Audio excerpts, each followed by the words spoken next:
How are we doing? This is Instagram Live.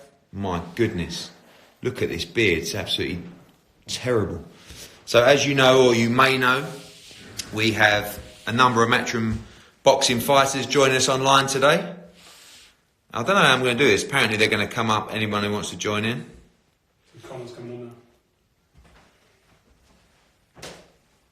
I hope you're all well, hope you're all keeping safe. Our first guest is going to be Conor Benn, when I can find him.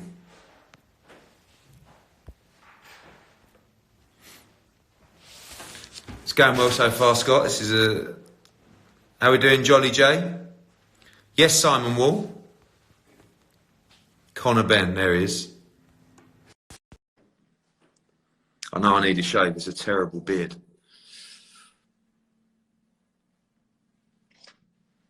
What's going on? Yes, the Destroyer. How you doing? Where's the beard gone, mate? Nah, listen, it had to go, mate. It had to go. Do you know what? I paid all that money for it, and now I can't wait. Just shaved it off. Look, you could have some of these, but the greys ain't going to suit you too well. Nah, I don't think so either, mate. Is your old man in town? Yeah, he's staying with me till June. Is he? Good. Yeah, good, so imagine the Ben's on lockdown, mate. I saw you out. For anyone that doesn't know, I won't tell you the exact place, but Conor Benn lives about 200 yards from me. And where you were yesterday doing your run, that's my dog walk. I go on that walk every day. Oh, madness. You go across there, little bridge, round by the horses. I run like in the woods and that. Yeah. Yeah, so what's the mindset? What's the mindset of a fighter right now in this? I mean, we don't know. The truth is, you don't know. You're supposed to box March 28th. Yeah.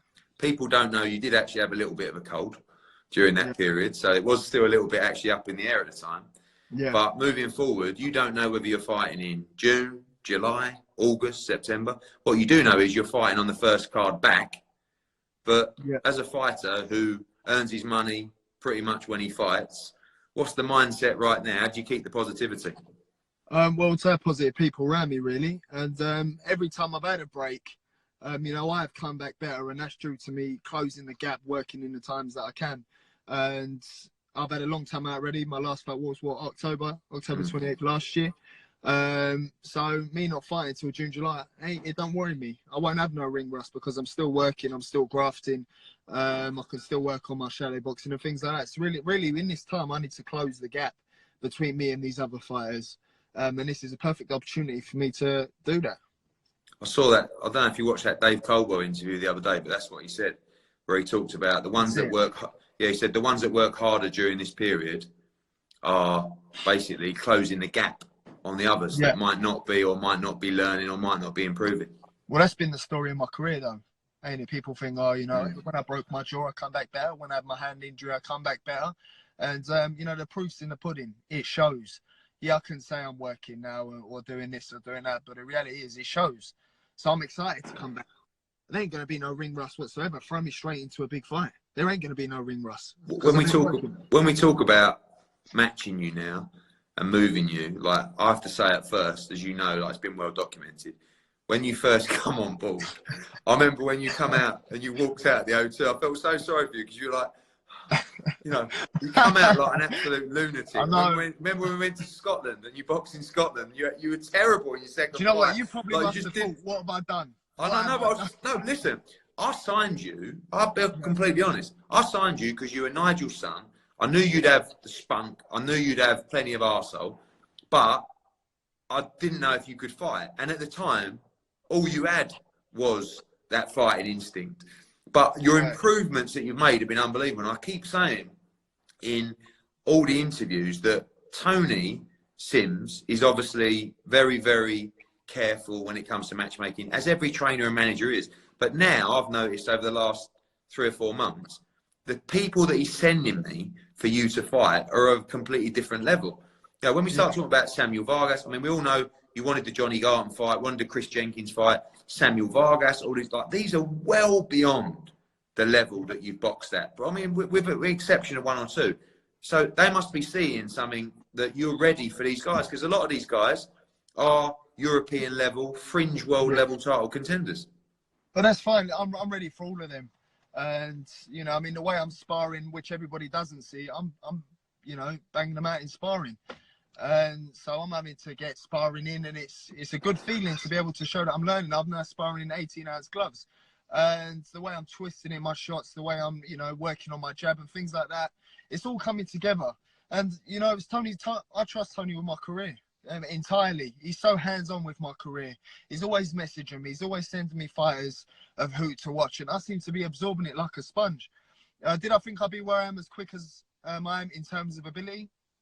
No, not at all. And I'm far from where I'm going to be, which is why it's not like I'm not up for a fight. I'm always up for a fight. I'm a fighter. That's what I do. So no, the fights will come. The hard fights will come. And sometimes I feel like I need to, you know, slow it down a little bit. Because what am I going to be like in 5 years' time? 6 years' time? And it's all learning. It's all growing. I've just got to use this time to learn as much as I can. So when the big fights do come, I know what I'm doing. So that obviously you were on the card for Josh Kelly against David Avanesian. Great fight. Great fight that we were gutted that we didn't get a chance to see. What do you think happens in that fight when we do get it eventually? And obviously, one eye on the winner of that fight as well. Definitely. I mean, I speak with Avanesian. He's a cool guy, and again, me and Kelly have had our back and forths. Obviously, I want the Brit to win. You got to support the Brit, and that's just the way I look at things. And it'll be a massive fight if Kelly does come through. Am I struggling to see it? I am. Based on the last 3 performances of each fighter, and you know they say you're only as good as your last performance. So I think Avanesian could get to him late, possibly, based on Kelly slowing down the later rounds. But then again, I think that could be a weight thing. So maybe if he'd done his weight properly, he'd have more, you know, energy later rounds. I don't know, but I'd fight either of them. And obviously, fight between Josh Kelly, big British fight. I mean, he goes and beats Avanesian, you get a British title, you know, move up the world rankings continuously. That's a big fight. And you're closing the gap there, you know, because a lot of people said that Josh Kelly was, you know, too experienced for you, obviously with his amateur pedigree, too good for you. But as your performances have improved and you've started to improve in the gym as well, people talking about that fight a lot more competitively now.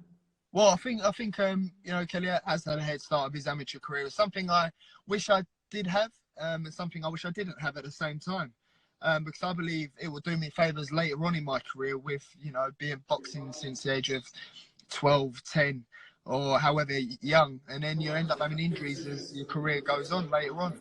So, you know, I think it's a blessing in disguise that I haven't had many amateurs, and I'm putting in the hard graft now to make up for it. I may never be a polished fighter, may never be a slick defensive fighter, but all I know is that whoever I fight's going to be in for a fight, and they'll know they've been in for a fight. That's all I know. That's all I know. So as far as it going technically, yeah, he box anyone's ears off 6 rounds, but it's the next 6 that can.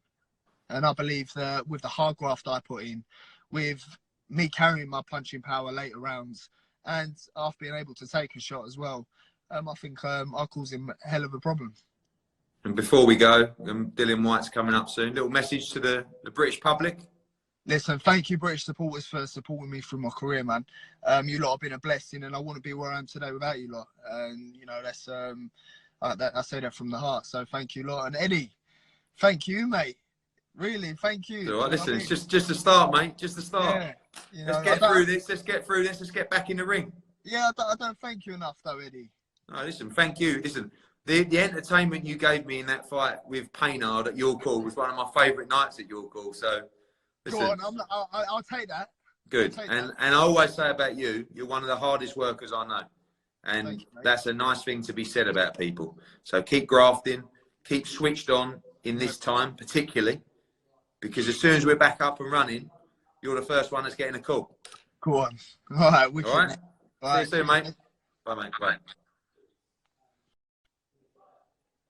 Legend, mate. And his old man's a legend. His old man is a legend. Hopefully he will be a legend as well. Lovely kid, Conor Ben. Just got a little one in here saying, Eddie looks like my granddad. Just to advise you, this beard is going to go tonight. Absolutely terrible. Terrible. Right, I believe Dillian Whyte is going to be joining us soon.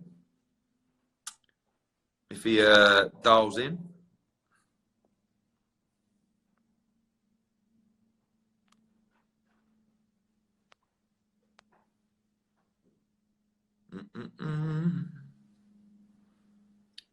The WBC interim world heavyweight champion, Dillian Whyte. Not yet.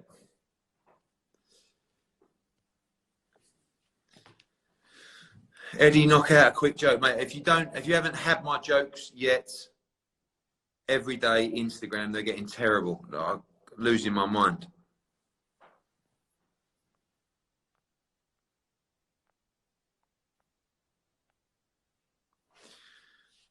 Dillian Whyte, how you do it, mate? Can I do it, Scott? Can I request a live? He's got to request it. Tell him to go off and come back on. Dillian, if you're listening, go off, take me off, and then come. Dillian Whyte, you call me. No, Dillian, you got to come off my chat and then come back on and request the live. It's very high level stuff.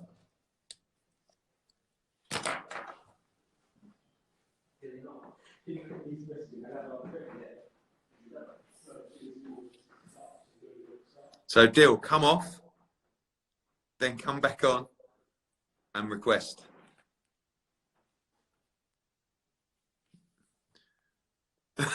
Here we go. We're in.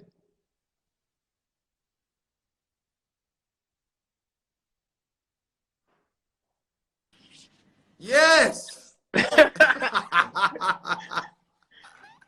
I'm just cooking some lunch, mate. What's on the menu? I got some turkey and some chicken stew. Oh, wow. Look at that. There you go. It's making... So, it where are you right now? I got to cook it for 3 hours, mate. It's taking fucking ages. I'm hungry. Where are you right now? I'm in Portugal, training camp. Okay. So you managed to get out there before the madness? Yeah. You know, it's a little bit of planning, you know. I Good place to be. I had to drive 40 hours non-stop from my house straight to here. Well, you drove there? Yeah, drove. I didn't want, because I brought the dogs with me, so I didn't want it to fly. So I just drove. What's it like over there? Quiet? You know what? It's quiet, but there's food in the shelves, and I got a good setup here. It's a good base. You know, what I mean, at home I would have no way to train. I had to stop training. So, you know, we thought about it, we planned, and we came here, and it's good. It's sunny here. Everyone's panicking all around the world, but it's not as bad as home, though. I'll tell you that. Yeah, no, it's getting pretty bad in there. Not really a lot to do. Who's out there with you, Dill, in your camp? My camp, I got back for a bit. He went back because he's got a young kid and stuff, so he went back. He's coming back in a couple of weeks, and that's it, man. So what's the mindset at the moment of a fighter with all the uncertainty? I know we're going to be making a decision. I know we've talked to you. I'm jumping that in a minute. Yeah, what, live on Instagram? Have a nice swim and relax. Can we see the belly flop on Instagram? No. Say again? We see the belly flop on Instagram. No. The mindset is just to, you know what, listen, my date's not cancelled. My date's still going ahead, so I'm training, and I'm a professional, so I just try and be professional, keep training, try and stay positive. And you know, as well, a lot of people look up to us, professional athletes. So I just try and post something positive every day. Try and post to show that I'm still training, I'm still remaining strong. You know, it's very important to show people in this time, as well as yourself, that it's important to try and get on with life the best you can in these kind of situations, because it's easy to panic and just shut down, and fear and panic sets in, and then we just end up panicking, and everything just stops. So I just try and try and show as much positivity as I can, man. And that's the message as well to young fighters as well. Might not have had the big fights and the big paydays, waiting for a date. It's tough for them, right? Yeah, you know what? It is tough because I've been through every stage of boxing apart from being world champion. I've been on the losing side, coming up, selling tickets. So it's very hard when you're up and coming fighter and you haven't got a big contract. You have to sell tickets, and without the boxing, there's no money coming in. So, it's difficult, man. I know exactly where all of these guys is at and how they feel. You have to just try and just stay positive and just be professional. It's hard, but you have to just try and be professional and keep training and just think of the long-term goal. Long-term goal is to become a better fighter, a more consistent fighter. So in this time, take the time to just improve, man. I know you got a bit of a new team now, particularly on your sort of strength and conditioning side. Yeah. Obviously you were thrown into the Saudi fight, very little prep, very heavy. It was a good fight against Marius Wack and probably should have been an easier fight for you, but you always give fans great fights anyway. But what is the mindset on a strength and conditioning going into the Povetkin fight? Is it to come in? Obviously, you'll be lighter than Saudi, but where do you think your weight is at or should be at for that fight? I'm gonna get back down to my fight weight. Obviously, I'm lighter now than I was for the Saudi fight, and obviously, as it stands, I still got a long time left till May 2nd. Obviously, so I'm not really worried. I should be in prime condition, physical condition. I need to be against Povetkin because Olympic gold medalist, former world champion. I only lost the two reigning world champions, two strong reigning world champions. So and the guy is technically good and he's awkward. So I know that, obviously Marius Wack is a tough guy, but I know I had enough to beat him regardless. But against these kind of guys, Povetkin, you have to train hard. You have to put in the time in and come in shape. So, I should be coming about 115, maybe 116, maybe it's 114. Last that was 122. I asked you about the Usyk Chisora fight as well. So you're doing a live with Del Boy the other day. Yeah. What's your thoughts on that fight? I mean, a lot of people saying Usyk's movement, IQ just going to be too much for Del. Some saying they think it's a risky fight for Usyk if Del can get into the fight and make it uncomfortable for him. You know what? We've seen our own Tony Bellew outbox Usyk early in the fight. So, Bellew is not as strong as Derek. And obviously Derek's a very strong guy. Obviously, I fought him twice and I sparred him many times. I know how strong he is physically. The problem with Derek is if he's motivated and he's in shape, he's a problem for any weight in the world. And Usyk's movement's good, but this is the weight boxing. And you're not going to outbox someone like Derek Chisora for 12 rounds if you haven't got punch power to keep him at bay. And I think that would be Usyk's biggest struggle is keeping him at bay. And one thing I noticed in the last 2 years, Derek's been in incredible shape even when he's not fighting. I saw him in Saudi, and he looked like he was ready to fight. They look, and I know what he's been doing, so I know he's physically very strong. But if he's motivated, I think he'll beat Usyk. That's what I think. That's my personal opinion. Got a couple more minutes. I've got a question for you. If you could fight one heavyweight next, who would you choose to fight next? Anthony Joshua. Well, let's fucking do it. I'm ready. I'm ready. Don't toy with me. Don't play with me. Don't play with me. Do you know what? I swear, right? The weirdest thing with you two is if I asked him, right? Yeah. Even with the chance of being undisputed, if I said to Anthony, tell me what's the fight you want more than anything, he'd say Dillian Whyte. And I watched your fight back. Sky are playing it about 3 times a day at the moment, to be fair. Your first fight, it was just... I remember, when we did the workout, and you two were just like, he went over to one area and you was like over it, and then you looked over and someone from his team looked over. And then you remember when we all come together in that fitness centre, it was all going to go off. The energy was unbelievable for that fight.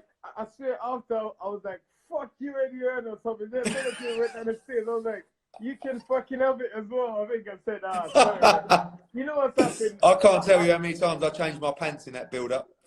You know what? I've matured a lot and come on a lot physically, mentally, and technically. And I think we both have come on so much and learned so much. We both have mutual respect for each other.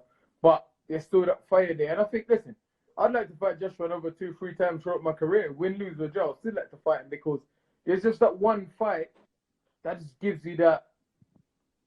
I don't know. It's like that fight will make you run extra miles. Like, it make you do everything correctly. Just that one fight. It's just that guy that, it make you flipping go to bed the extra hour early. Just that one fight. And sometimes it's good being world champion, but sometimes you need that little extra kick, And let's be honest, he's got money, he's got world titles and stuff, so he just wants challenges that he can be like, you know what, I need to be ready for Dillian because Dillian is very dangerous and he'll come to fight. And he knows that.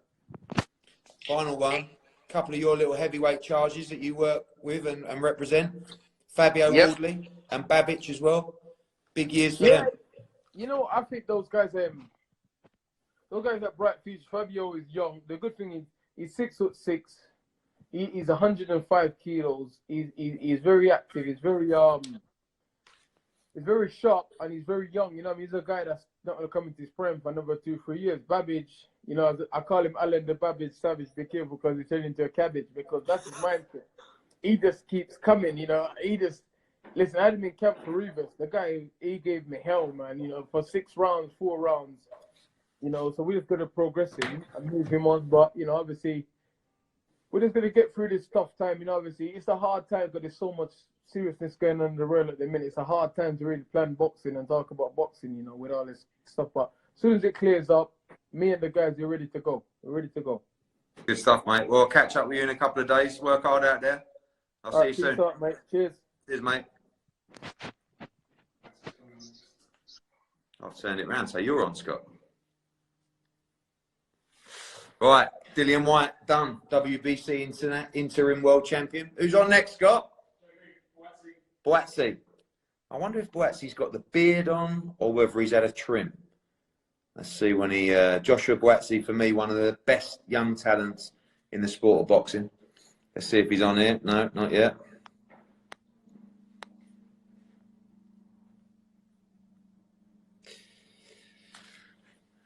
Just finished, actually, an interview with Kugan Cassius, dropping on IFL later today. He's had the trim. Boatsy. Where's Boatsy? JB, come off and then request the live video, my friend. Is Kugan still there? No. Kugan's gone, guys, I'm afraid.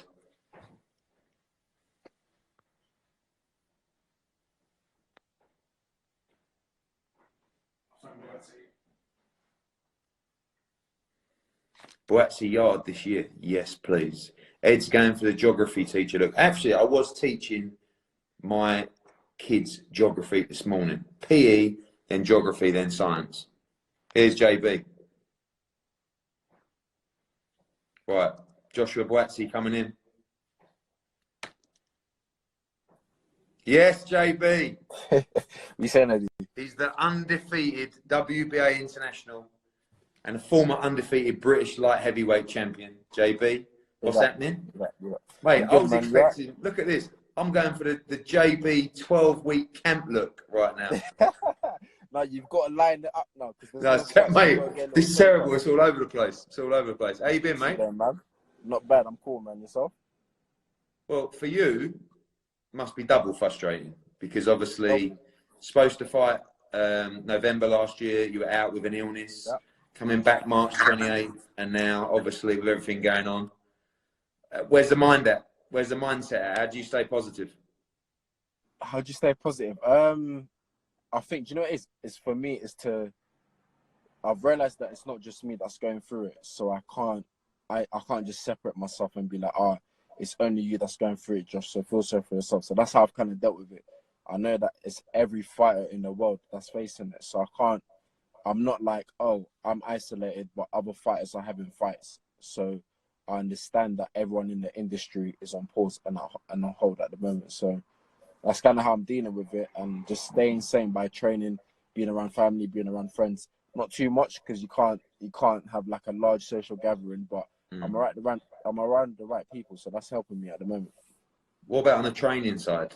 Out still getting the runs in? Is that? I mean, obviously, I know the majority of the gyms are shut.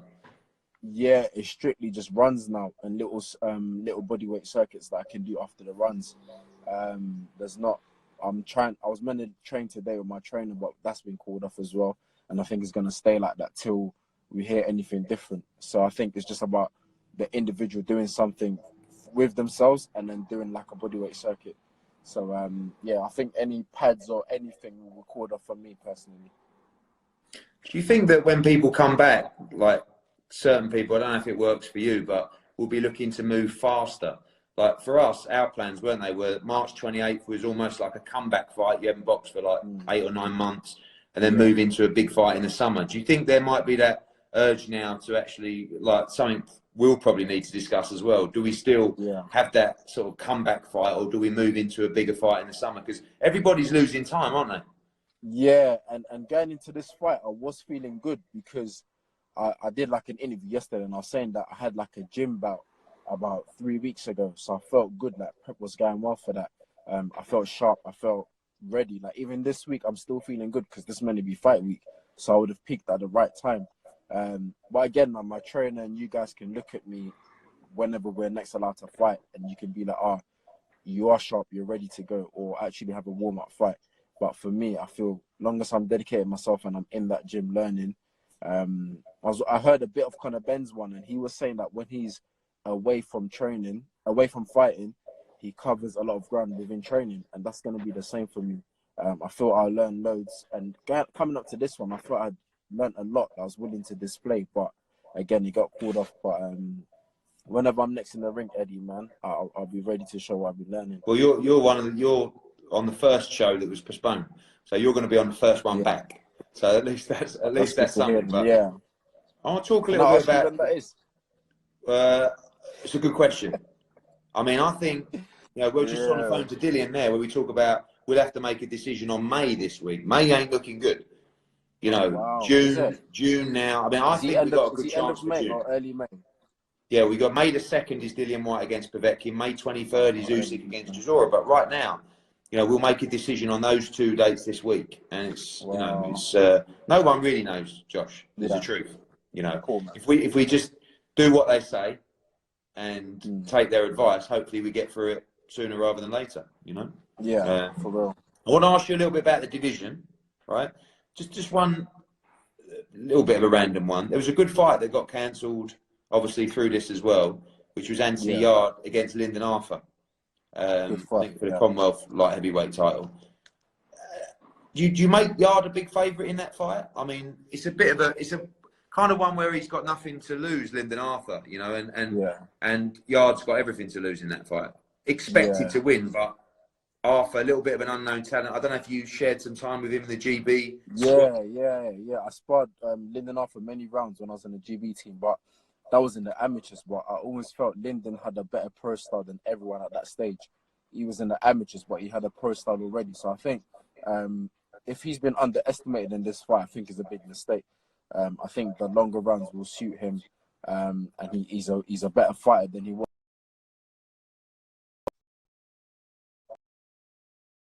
Unfortunately, he's been called off because of the corona, but back on, it'll be a proper interesting fight.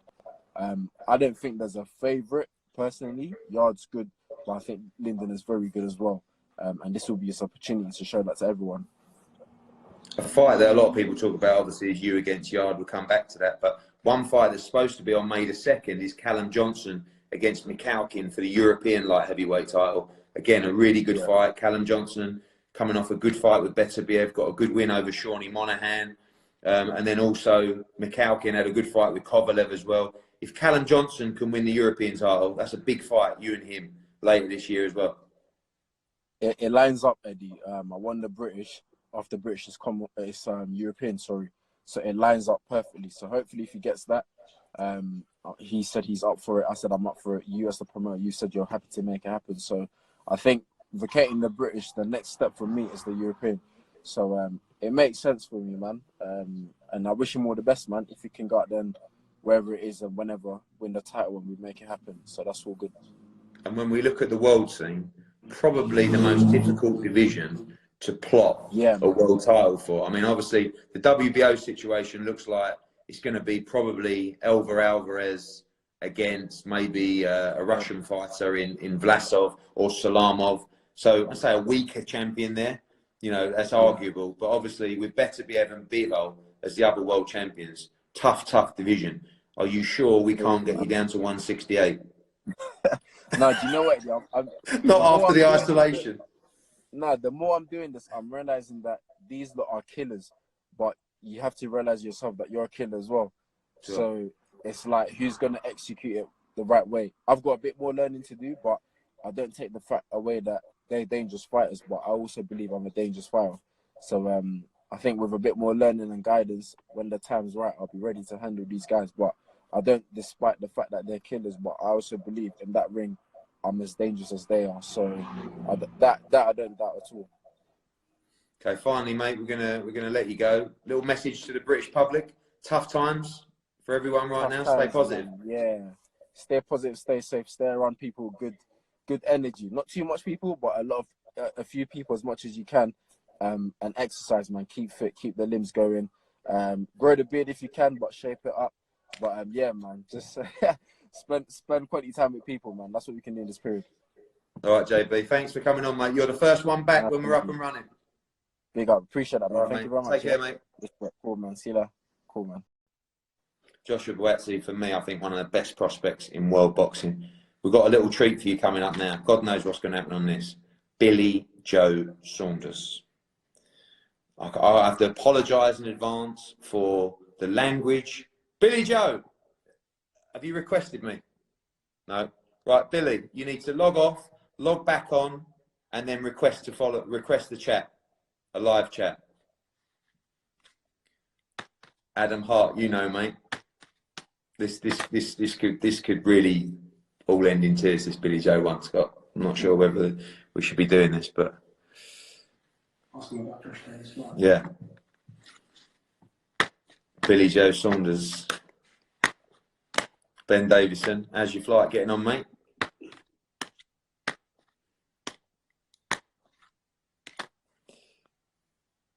There he is. Okay. Waiting for Billy Joe. What's happening, Eddie? Listen, I'm worried already, mate, to be honest with you. Listen, Eddie, listen, you're lucky enough here, because I nearly forgot about this, but look at this. I will sell you this today. Listen, this is going to be cheap. I don't want no one else to buy it except from you. This is made for you, this horse. Look, Ed, and it's got, look. Oh, it's the old white tail. Is that a good thing? Yeah. You don't get money of them. That's a good thing, right? And Eddie, listen, if you want to breed foals, it's got a vagina. Oh, nice. Thanks, Bill. Bill, let me just check the legs. Put it back in. Let's check the legs. One. We can't let you see too many legs. It's got 4. 1, 2, 3, 4. It's Lovely. got 4. How are we, mate? I'm good, mate. How are you? Beautiful day over there, not far from us. Yeah, lovely day. Lovely day, I must say. We're isolating. Obviously, it's frustrating for all fighters right now, but you especially. We know we were locked in May the 2nd, Canelo Alvarez. You flew to Vegas. We're about to have a press conference this week. What's it been like for you the last couple of weeks out there? Do you know what, Eddie, listen, everything happens for a reason. It's one of them. You know, I'm always on the phone banging on to you all the time and saying, don't go wrong, well, I ain't got this one I want or that date when I want. You know, it is. But this is like one, you know, the whole world's come to an end. So, you know, you've got to take it on the chin. The main thing is I put myself in good position to go back in camp again. So I will be maintaining that. So, look, maybe it's done me a favour. Maybe it hasn't. I was, you know, super in front where I needed to be. With still 7 weeks to go when obviously we got the news. So it is what it is. Like I say, look, these big fights, it's like I've got this sort of curse on me. When they come, something happens, you know. But it's one of them. We all know that it will happen. So that's all I can be is fit, ready. Like you said, the ones who's fit and ready to go will be out first. So I'm standing ready. Obviously, you were out in Vegas. What was the setup like there? I know you was in a top-ranked gym. You had Ben, you had Josh Taylor. Obviously, they took a little bit longer to get home than you, but yeah, look, they did take a little bit longer to get home, but it was what it was. But the setup was unbelievable. The gym out there, the top-ranked gym, you know, it was isolated just to us. You know, lovely heat in there, and you know, was in a nice place there, isolated again, but. You know, it's a shame, really, because the buzz was just coming around the camp. You know, Josh's fight, my fight, you know, building off each other. You know, we were both super fit. But, you know, it is what it is. We can't control what's obviously gone on. It's one of them things that we have to get on with. And, you know, moving forward, the important thing is that I'll stay in shape and ready when I get the call. When we talk about Canelo Alvarez, a lot of people's pound-for-pound number one. How highly do you rate him, and why do you think you beat him? I rate him as the best pound for pound at the moment. You know, I rate him as that because I have to in my own head. Because for me to defeat him, I'm not going in there. It's not for me. It's just not about money. We're all in it for the money. But for me, If they was to say you're definitely going to win, you know, but you're going to go home and you're not going to have a penny, I'd say yes, let's do that. So for me, it's all about winning. I really do rate him. I think that he's a brilliant fighter. He's complete. But the thing is, I believe, is that we've seen the best of him. You know, we haven't seen the best of me yet. I have seen the absolute best of him. The Golovkin fight twice, the Danny Jacobs fight. He's not going to get any better than that. And I believe that on my night, as long as everything's bang on right for me, I believe I've got the beating of Canelo Alvarez. But he's a brilliant champion. And, you know, you have to beat the best to be the best. Obviously, from a UK perspective, a lot of people talking about whether you were going to get the fight or Callum Smith was going to get the fight. That is a fight you still want, the Callum Smith fight, the unification fight. And how much do you look into his performance against John Ryder? I know you had a good fight with John Ryder. You rate John Ryder really highly as well.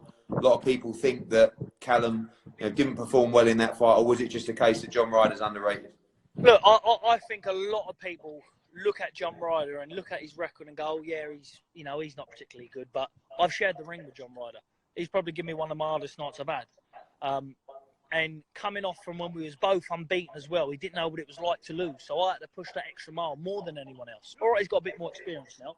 But I believe that John Ryder's a really good fighter. And I believe he'll give anybody in the division an absolute fight. He always comes to fight. He'll have a boxing match with you. I even sparred him for when I was boxing William Monroe. And I thought, when I sparred him, I thought, what a game cunt he is. You know, because he came in every day. Honestly, he came in every day. He was out of shape, but he came in every day and give it his all. And I respect him for that. I just think, you know, I believe that it was a close fight.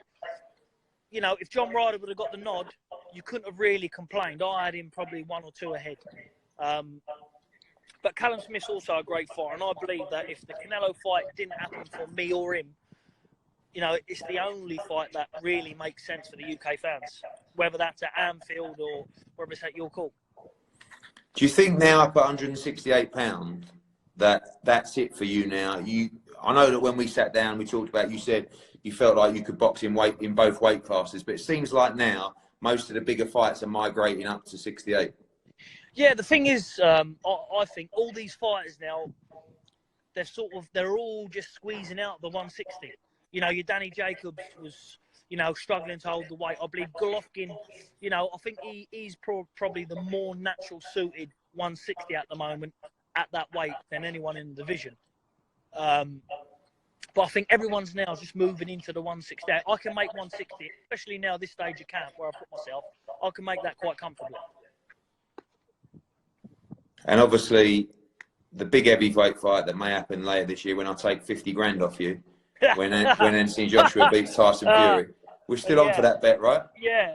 If you want, I don't know if you'd want to up it a little bit now, but I think you and I know the result. Listen, first of all, I have to say, what Anthony Joshua's done for British boxing from 2012 and where he's put it, the big nights he's delivered here, you have to take it out of to him.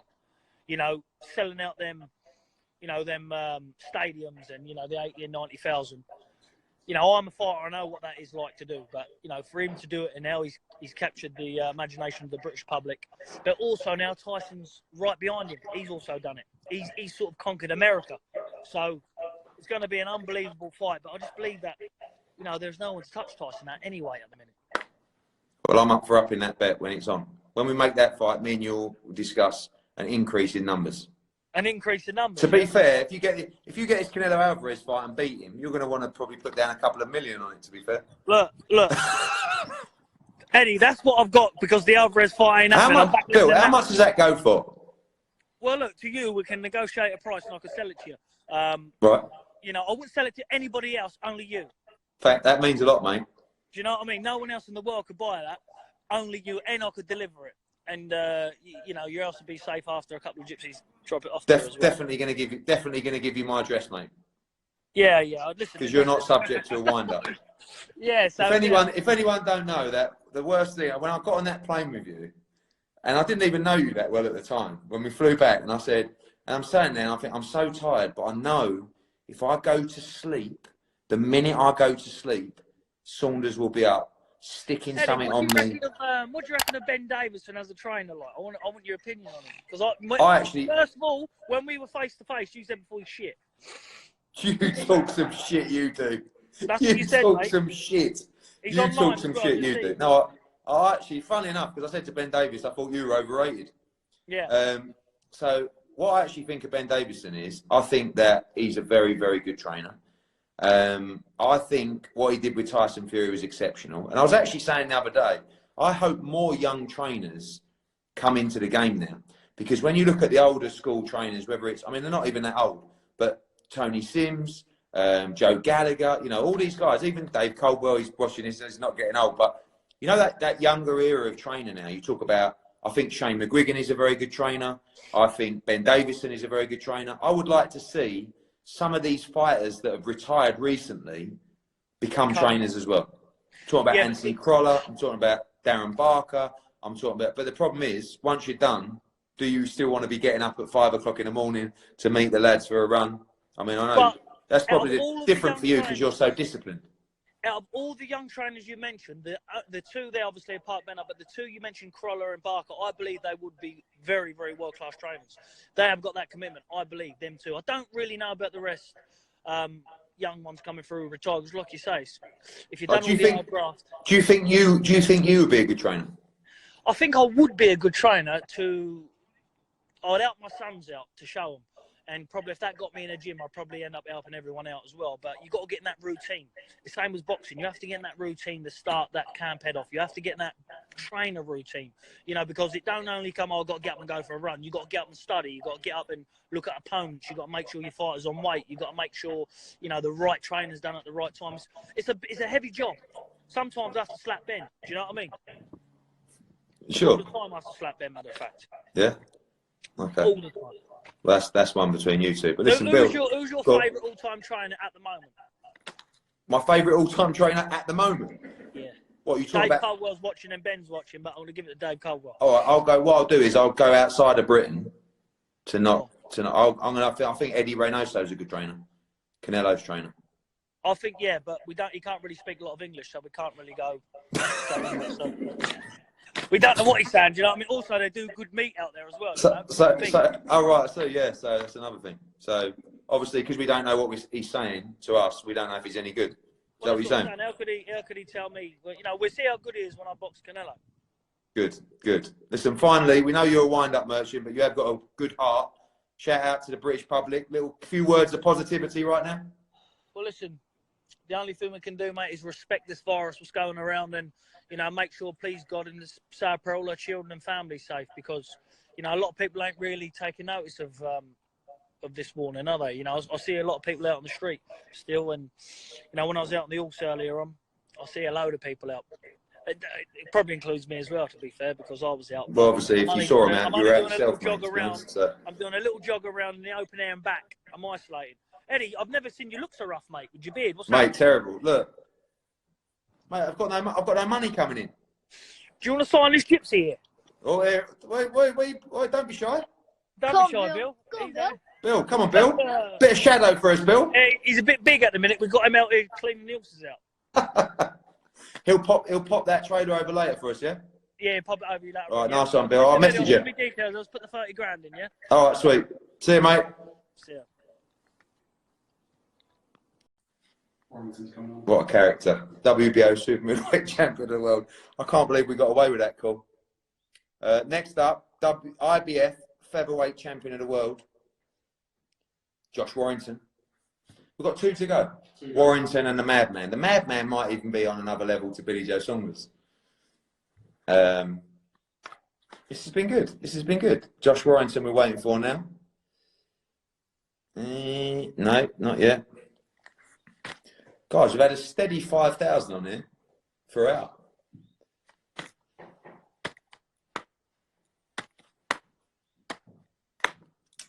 What else is happening, people? Just waiting for the invite from Josh Warrington. Here he is. This has been quite slick.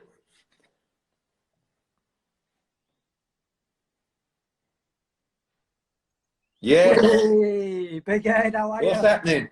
I'm good. The Space Raider is here. Listen, I don't think anyone's looking that great at the minute, mate. I mean, it's like, it's all gone, it's all gone. You're all right. I've been a week or so without having a shave, and That's all you that's all built up. Yes, it's about 2 days myself. But listen, fair play for the old guitar playing. How long have you been doing that? I've been blagging it for about two or 3 years. Been watching a few YouTube videos. I've always wanted to play an instrument, and I kind of taught myself on watching YouTube videos. I probably need a few lessons, to be honest with you, to sharpen. Well, now's a good time. Well, yeah, well, no, not really, because no one's. Yeah. You have to get them across the other side of the room. But when I retire, I plan on learning piano, and a few other things as well. But that's down the line, isn't it? That's down the line. Hopefully, I'll ask you the same question I've asked every fighter so far this morning. Where's the head at? What's it like right now? I mean, obviously, we know it's always difficult for fighters to train with the same intensity when you don't even have a date, but when you don't even know when the sport will resume, what's that like for you guys right now? You know what? It was frustrating, especially when last time I spoke to you a few weeks back, we were getting all giddy for the potential big fight. I mean, I had me cameraman come down to the gym and we filmed a lot of stuff, and I couldn't even train. I was that excited about what could potentially come. But then obviously shows getting pulled left, right, and centre, and things going out the window. But then again, I think to myself, there's people in worse situations, so you just gotta get on with it, haven't you, man? I mean, I'm in not a bad position to be at this moment in time, and you've got to look at like people who are slaving away, in hospitals and working all hours under the sun. So it could be worse, mate. It could be worse. You're one of the few fighters that have reached the top of the division who have come from small hall shows. Yes. So you can imagine, like, a lot of the fighters, obviously, that we represent, a lot of fighters that are out there, a 2 or 3 month delay isn't the end of the world. But for others, as you know, who used to work, fight on the small hall scene, it's going to be very difficult for those fighters to survive recently without knowing when they're going to fight next. Yeah, definitely, and it's hard for them guys as well to stay motivated, and like you say, they're relying on the next fights for the next payday to see them ticking over. And it's easy for me to say, just stay strong, it'll be okay, but it will all blow over, and you've just got to stay ready. Because like I remember back in day, 2 of my fights came off short notice. I mean, when you had me as cannon fodder against Samir Menemne. You keep going on about that. I remember getting out of ring against defending the English title and walking back, and Steve said, you're fighting for a Commonwealth title in 5 weeks. I did just come off back of a fight, but these fights do come at short notice, and the more like ready you are, the better chances you can say, yeah, I'll take that fight. So any advice to those who are just coming through is stay ready, and if you don't think that you're gonna have a fight anytime soon, learn your craft, man. Work on your jab, work on your footwork, work on your defence. I'm probably a bog standard boxer who's got there to the top, just working and just try to perfect my craft. Never been satisfied. Obviously, it has kind of been documented, but I haven't really had the chance to tell many people, and as well, we have agreed terms with Kanzu to have that big fight for you in the summer, hopefully. WBA super title likely to be on the line, IBF title, probably the Ring Magazine belt as well. Talk to us about that fight, because for people that don't know Kanzu, I don't think there's 2 people pound for pound in boxing that throw more punches than you two. It's going to be an absolute war. Oh, mate, it'd be a barnstormer. I mean, when you look at the other champions of the division, Gary Russell and Shakur Stevenson, you know that the build-up is going to be as entertaining as the fight, but is the fight going to be entertaining? Because Shakur Stevenson, he likes to move on the back foot. Gary Russell, known for his speed, but don't work too much. He chooses when he wants to do his work. Whereas Kanju, as soon as that first bell goes, he's running out to the centre of the ring. He's sitting on his punches, and he's throwing hell for leather, and obviously I like to do that as well. So we want entertaining fights. We want to be part of memorable fights. This one behind me there, the Frampton fight, the Selby fight, both memorable fights, and that's all I want to be part of. And you can imagine a massive stadium fight you know, massive mad atmosphere. Yeah, Headingley. I mean, that was the first time I've been to Headingley when I come up. That's just going to be electric. It'd be crazy, and all the bottles online as well. It'd be something special. When we talk about Gary Russell, I remember like we've had multiple conversations because literally the 3 fights that we were discussing were Shakur Stevenson, Kanzu, and Gary Russell as well. Mm-hmm. One fight you really fancied there, you would have fought all of them, but you really fancied that Gary Russell fight, don't you? I mean, for me, that might be the most dangerous of all those fights. But yeah, you fancy you got beaten with him?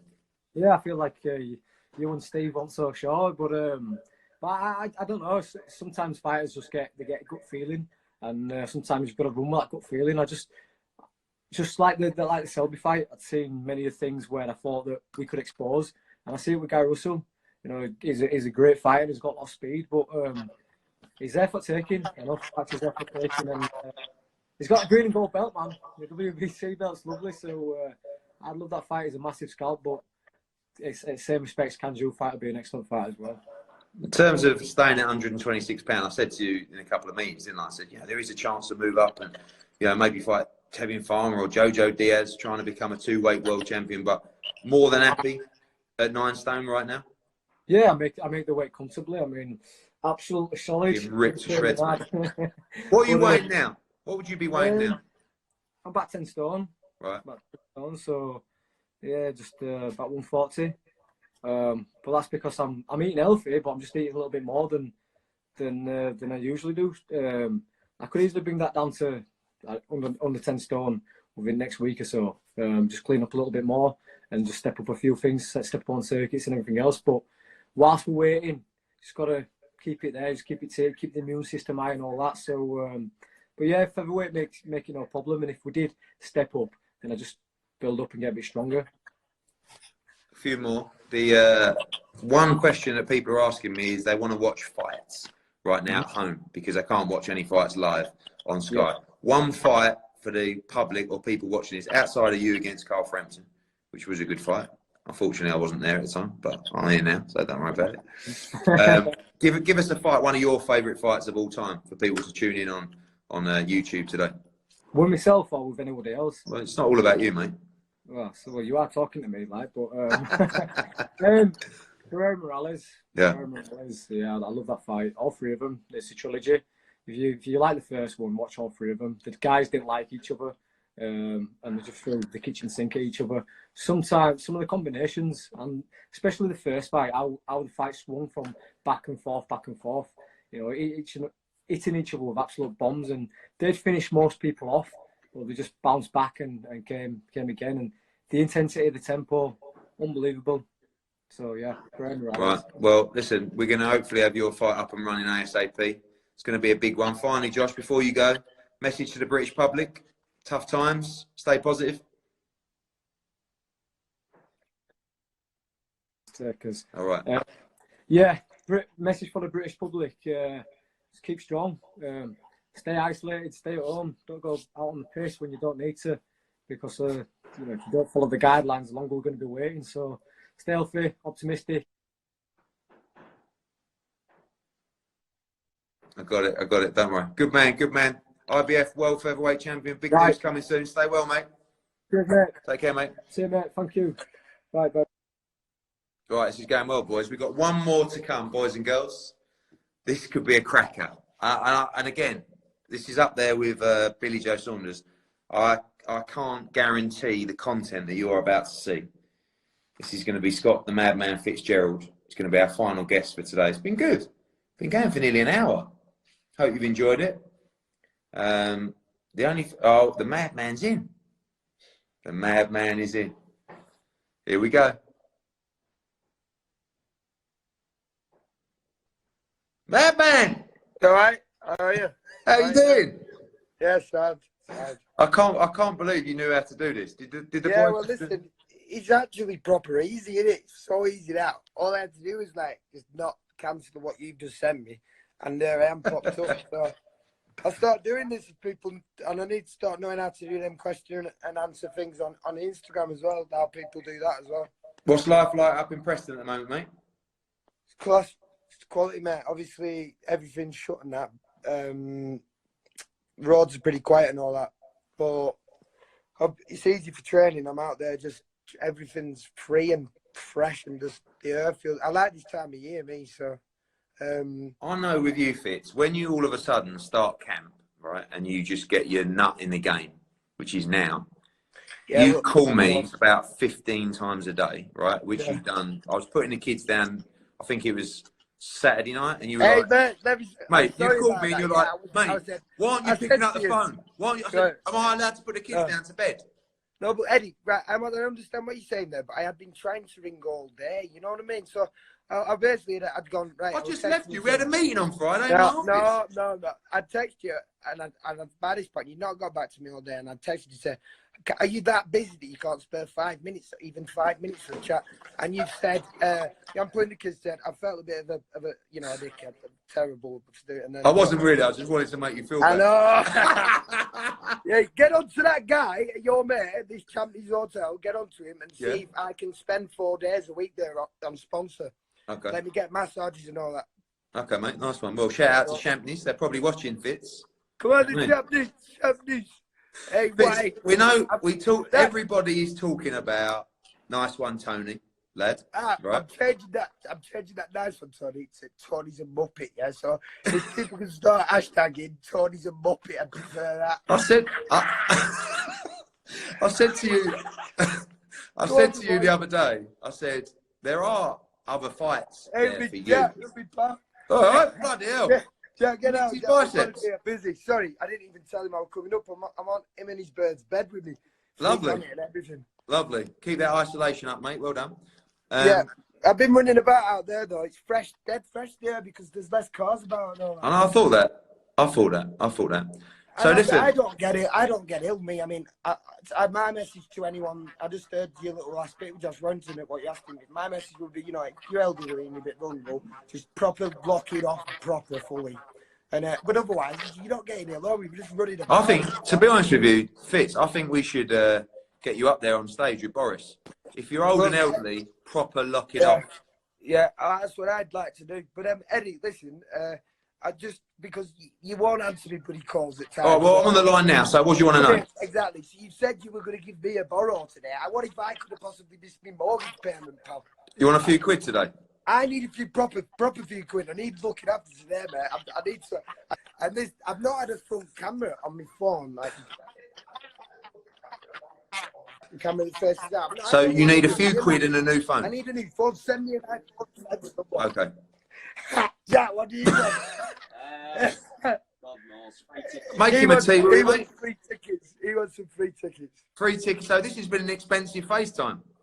You know what I Well, mean? fucking Eddie, mate, you said Monday. I was like, fine. Oh, he's going to sort it. But I've not checked my online banking. But what is It's probably already in, Fitz. I can't. It's probably already in. Mortgage payments, mate. Listen. Right, go on. What I want to know is, I want to know the British Boxing Board of Control have ordered you to fight JJ Metcalf. Yeah, I'd love that fight if that can be made. I'd really like that fight next. He's a good fighter. I'm pretty confident that I can beat him, though, definitely. Great style. You two should be a war. I think you sparred before as well, you two. Yeah, we sparred. I've gone over to the gym in Liverpool. When I first started sparring him, and I had some very unenjoyable spars with him. He's a bloody handful, bloody nightmare. I weren't feeling so good on any of them. You know, he bloody give me a right. I bloody weren't looking forward to going the next time really, but he's like, go on, I'll go and do it anyway. Pretty goddamn tired. But then I sparred him when I was out in Tenerife as well. Again, I sparred him. I weren't feeling so great either, but they were all right spars, I suppose. We were both pretty much one-handed. We both had all right hands. So, but he's a good lad as well. He sounds like. But I'd love that fight whenever. We know your career's been stop-start, injuries, and other personal problems as well. How confident are you? Yeah, this fruity head of mine, I'm telling you. I know. How confident are you that Eddie yours is on this now, and we're gonna have a big end of this year and a big 2021. Well, I sent you a little inspiring text message before, didn't I, Eddie? And basically, what I'm saying is the way I felt hungry, the amount of hunger I felt when I was going to fight Fowler until I fought Fowler, nothing else mattered. Yeah. Well, now I've actually come back. Now I've had a mad shitty 6-7 months where I did not, you know, I've not really wanted to go in a boxing ring. Fuck that. And then Well, I'm buzzing now, and now I have that hunger that I had to beat Anthony Fowler. I have that hunger until I'm a world champion now. So you better send me a good bit of money over now, or I'm losing on.